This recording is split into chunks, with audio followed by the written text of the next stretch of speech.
Hello everyone. In this video, we'll be discussing some key concepts that are covered under the Act. Now, we'll be dealing with four main key concepts. That is the definitions. First is sexual harassment. Then there's aggrieved women, workplace, and employer. Now, coming to sexual harassment, we have been discussing what sexual harassment is from the very beginning. Under this particular act, sexual harassment includes any one or more of the following unwelcome acts or behavior. Now, what are the behaviors that are included in sexual harassment? Physical contact, a demand or request for sexual favors, making sexually colored remarks, showing pornography, or any other unwelcome physical, verbal, or non-verbal contact of sexual nature. So basically, कोई भी ऐसा act जो कि physical हो या फिर कोई आपसे डिमांड कर रहा हो सेक्सुअल फेवर्स की, कोई जोक्स मार रहा हो which are sexually coloured, that is have a sexual overtone, कोई पोर्नोग्राफी शो कर रहे हो या फिर कोई भी ऐसा अनवेलकम जो आप नहीं चाहते कि कोई आपको कोई भी ऐसा फिजिकल वर्बल या नॉन वर्बल रिमार्क करे या फिर ऐसा कोई कॉन्डक्ट करे that makes you uncomfortable. Now, all those will be counted as sexual harassment under this particular act. अब जो सेक्शन 3 सब क्लॉज 2 है वो बोलता है कि the following circumstances among other, that is इसके अलावा और भी सर्कमस्टांसेस हो सकते हैं जो सेक्सुअल हरासमेंट कंसिडर किए जा सकते हैं, but these are some of the examples. Implied or explicit promise for preferential treatment in her employment, that is कि अगर आप मेरे साथ कोई भी सेक्सुअल फेवर करोगी, मुझे कोई सेक्सुअल फेवर दोगी, then you will get a preferential treatment in employment, that is you will get benefits in your employment. Implied or explicit threat to detrimental treatment in employment, that is अगर आपने जो मैं बोल रहा हूँ वो नहीं किया तो आपको ये एक्सवाइजेड कॉन्सिक्वेंसेज हो सकता है, मैं आपको डिमोट कर दूंगा, मैं आपको नौकरी से निकाल दूंगा, ऐसी धमकी देना, ऐसे थ्रेट देना, that will also be included in sexual harassment. Implied or explicit threat about her present or future employment status, the same what I said कि अगर मैं जो बोल रहा हूँ आपने नहीं किया तो मैं आपकी नौकरी ले लूँगा या फिर आई विल इंश्योर कि आपका प्रमोशन ना हो, any such act. Then interference with her work or creating an intimidating or offensive or hostile work environment for her, that is कोई भी अगर फीमेल एम्प्लॉय है उसे आप सही से काम नहीं करने दे रहे हो या फिर एक ऐसा एनवायरनमेंट बना रहे हो जिसमें वो अनकंफर्टेबल है या फिर उसको डर डर के रहना पड़ रहा है, she has to continuously do something in order to avoid the particular person, that will also be considered as sexual harassment. Then humiliating treatment likely to affect her health or safety, कोई भी ऐसा treatment जिससे उसकी mental या physical health पे कोई असर पड़े, that will also be considered sexual harassment. अब एक केस है doctor Punita Kesodi versus union of India and others, ये दिल्ली हाई कोर्ट का केस है. Now when we talk about sexual harassment, क्या होता है कि सेक्शुअल हरासमेंट काफ़ी एक सब्जेक्टिव टर्म है. जो एक लड़की को लग रहा हो कि मेरे साथ सेक्शुअल हरासमेंट हो रही है, a man may just see it as I am just having fun with my friend. So that is what Delhi High Court has said in this particular judgment. A complete understanding of the complainant view requires an analysis of different perspectives of men and women. Conduct that many men consider unobjectionable may offend many women. Men tend to view some forms of sexual harassment as harmless social interactions to which only overly sensitive women would object. The characteristically male view depicts sexual harassment as a comparatively harmless amusement. Men, who are rarely victims of sexual assault, may view sexual conduct in a vacuum without a full appreciation to the social setting or the underlying threat of violence that a woman may perceive. So basically, ये judgment बस ये कह रही है कि a man's view differs a lot from a woman's view.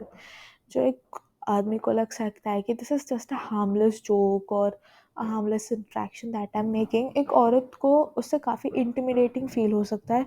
She might feel offensive और she might feel कि जो उसके आसपास का वर्क एनवायरनमेंट है वो काफ़ी ज़्यादा hostile है. She might feel scared in that particular environment. Hence, this is also why the PoSH Act says कि gender sensitization बहुत ज़रूरी है and sexual harassment जो टॉपिक है उससे sensitize करना अपने एम्प्लॉयज़ को बहुत ज़रूरी है. This is to ensure कि जो भी मैन या वुमेन है वो कोई ऐसी हरकत ना करे, कोई ऐसा एक्ट ना करे जिससे दूसरे जेंडर को कुछ ऐसे अनकंफर्टेबल फीलिंग हो in the particular work environment. Now coming to the definition of aggrieved woman. Simple terms में समझे तो एग्रीव्ड वुमेन वो औरत होती है जो इस एक्ट के अंदर कंप्लेन लेके आती है, राइट, जिसे कुछ प्रॉब्लम होती है. So in relation to a workplace, a woman of any age, whether employed or not, who alleges to have been subjected to any act of sexual harassment by the respondent, and in relation to dwelling place or house, a woman of any age who is employed in such dwelling place or house. तो basically जो aggrieved women की definition है ये दो parts में बटी हुई है. पहला है in relation to workplace and दूसरा है in relation to a dwelling house.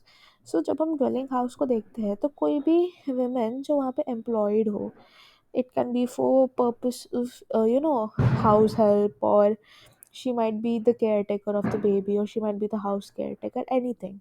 And when it comes to workplace, it can be a woman who is employed on contract basis, or who is an apprentice, or who is employed directly or through an agent or for remuneration, or she might be a regular worker or ad hoc worker, कुछ भी हो सकता है. ठीक है, that women. Now any of the women who have complaint कि मेरे साथ सेक्सुअल हरासमेंट हुई है by the respondent is an aggrieved women under this act. Now, as I stated earlier, it includes all women whether engaged directly or through an agent, including a contractor, with or without the knowledge of the principal employer, that is the main employer, जो कि उसका supervisor है, जो कि उसका head है. They may be working for remuneration or on voluntary basis or otherwise. So इसमें हम जब बात करते हैं ट्रेनी, अप्रेंटिस, रेगुलर वर्कर, को worker, contract worker, probationer, intern, जो भी आपके सब दिमाग में आते हैं, any one can be included in the definition of aggrieved woman. Now there was a case of Pawan Kumar Nirola versus Union of India. इसमें बोला गया था कि जो स्कूल के स्टूडेंट्स होते हैं, they can also be considered as an aggrieved woman under the definition prescribed by the PoSH Act, that is under this act. So अगर उनके साथ sexual harassment हुआ हो, then even they can come up and give their complaints to the internal committee of the particular school or college. इसमें specifically school की बात की गई है. So they can complain in their school and they'll also be considered as an aggrieved woman under the act. Then there's the definition of workplace. अब you see this definition is very big and आपको देख के लग रहा होगा it is very complicated, but no, it's not. So workplace basically includes any department, organization, undertaking, establishment that is funded fully or partially or substantially by government. Apart from that, any private sector organization or a private venture, undertaking, enterprise, institution, establishment, society, trust, NGO, unit or service provider carrying commercial, professional, vocational, educational, entertainmental, industrial, health service, or financial activities, including production, supply, sale, distribution, hospitals, nursing homes, sports institutes, any other place visited by employee arising out of or during the course of her employment. Now, when we talk about the definition of workplace, there are few things जो आपके tips पे हो जाएंगी. The first is government organization. They will come under workplace. अगर government आ रहा है, then also private. So government and private both are under workplace. Then there is companies and corporations. They are similar terms, so you can remember them together. Companies, corporations. Then there is non-government organizations, that is NGOs.